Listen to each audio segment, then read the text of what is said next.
Týmto sa nechcem dotknúť vzdelania analytikov, finančných expertov, ani ľudí, ktorí sa tým živia. Ale moja investičná téza je jednoduchá.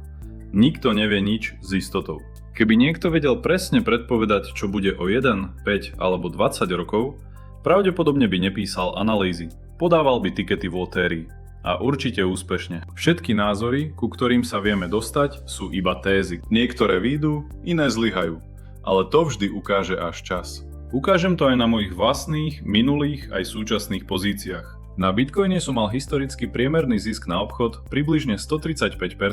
Na Palantir bol priemerný zisk na obchod približne 475%.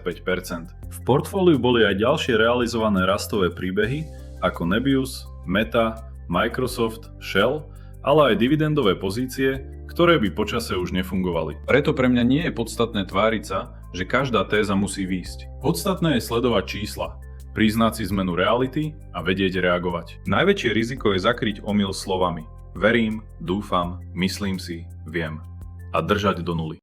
O mojich zisteniach počas investovania a o častých chybách, ktorým sa podľa mojej skúsenosti oplatí vyhnúť, bude ďalšie video. Sleduj môj kanál.